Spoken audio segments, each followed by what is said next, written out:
it's Camille and welcome back to part 2 of my DIY ladder shelf series, I guess.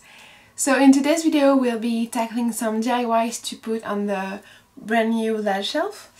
And also, if you haven't seen part 1 where I built the whole ladder shelf from scratch, then go ahead and watch it.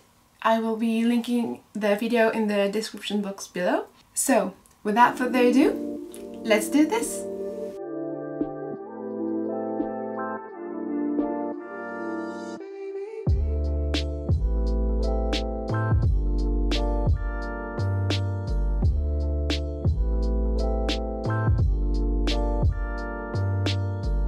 For the first DIY, we'll be making a fairy light under a dome.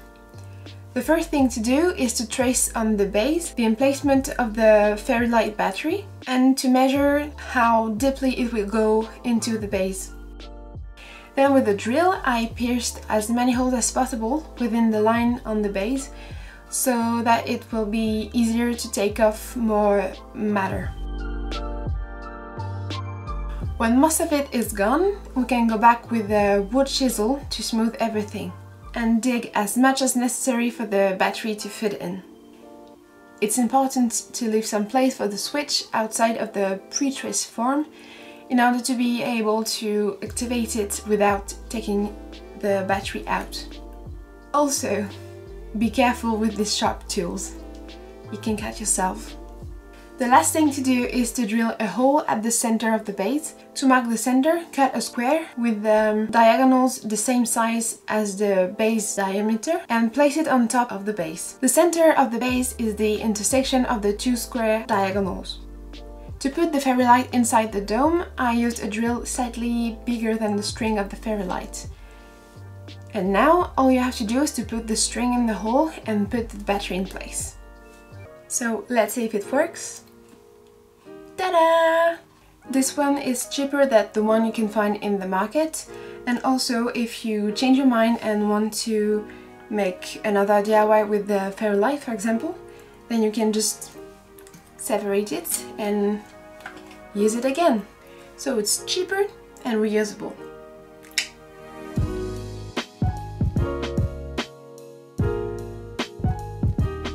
The next DIY is something I see very often in the stores, and it is a multiple photo frame.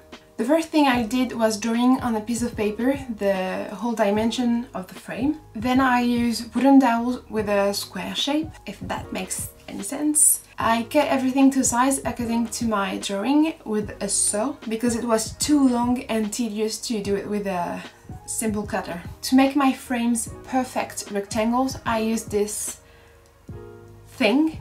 I have no idea what it is called, but basically it keeps the two wooden dowels at an angle of 90 degrees. So all you need to do is to stack the two sides of the frame and glue them together. And trust me, it is not as easy as it looks. Once the two first corners were glued together, I repeated the same process on the two other corners. All the frames are now done and it's time to take care of the background. For this step I used plexiglass, and I decided that I wanted the images I was going to display on this frame to be interchangeable. That's why I cut two rectangles of plexiglass for each frame. The first piece of plexiglass is glued at the back of the frame and the second one is glued on top, making sure to leave one side so that I can slide the image inside.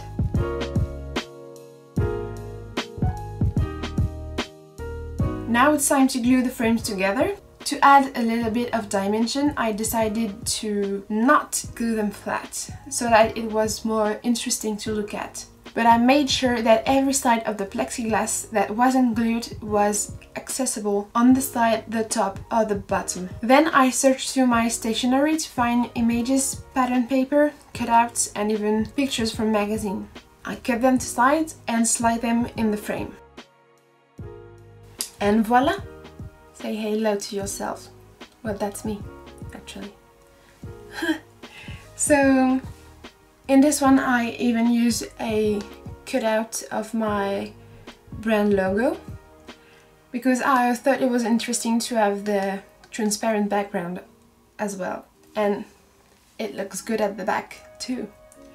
So as I explained it, I can just slide these pieces of paper like this one like this, and this one like this.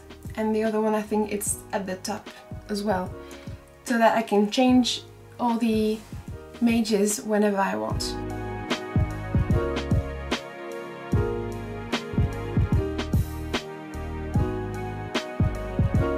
The last DIY is a fake book to hide all of your precious objects. So first of all, cut a rectangle and divide it in 3 parts.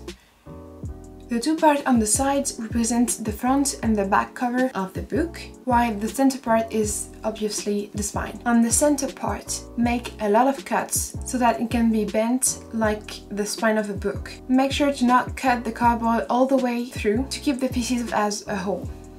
To make a little bit fancier, I spray painted the fake edges of the pages in rose gold.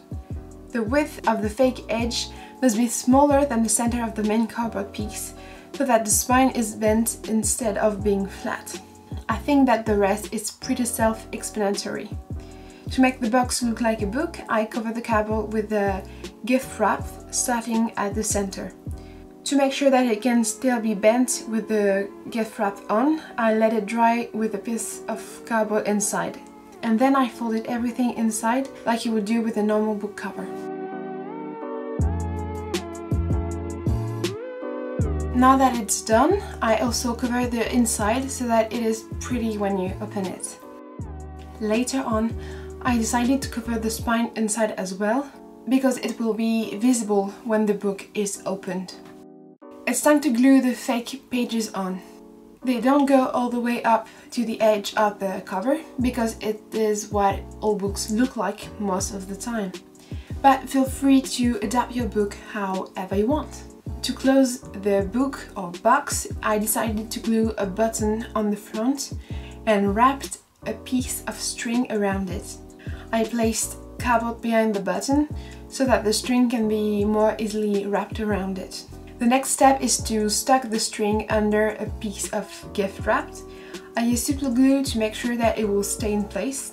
But if I could do it again, I will place a string near the 2 corners of the cover and use 2 buttons, if that makes sense, because this way you can close better than with just a string in the center. To finish it up, I put a piece of craft paper on the spine.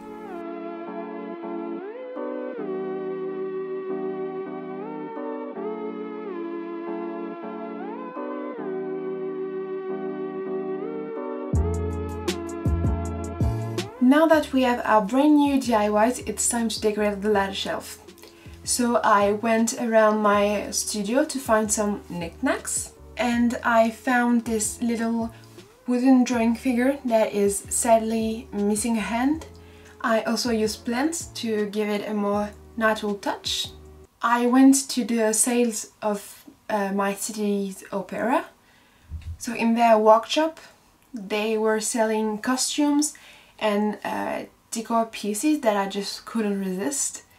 I found this beautiful vase for only €1, but sadly it is not matching my ladder shelf aesthetic, so I found him another place to be. And he is quite happy. I also found old books that I think are very beautiful. So this one is about French women in history. And this one is a book by Tolstoy, Anna Karenine. I really don't know how you pronounced it. And it's only the first tome. But they're really beautiful and I thought it would be a nice addition to the shelf. I also did bought a copy of the Odyssey by Homer, which I think is really cool. I thought that my terrarium would fit nicely on one of the shelves next to this little box that one of my good friends gave me for my birthday.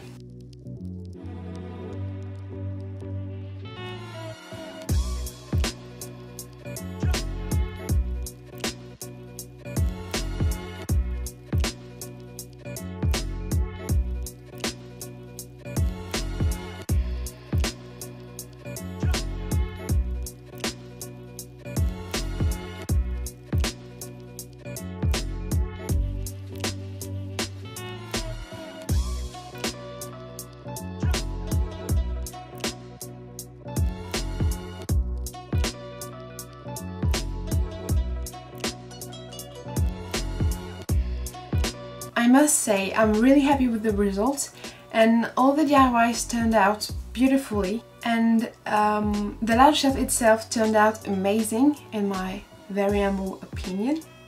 I am really pleased with the overall project and I hope that you will give it a go. So with that being said, I wish you a very good day and I see you in the next video. Bye! Oh, and subscribe. Thank you.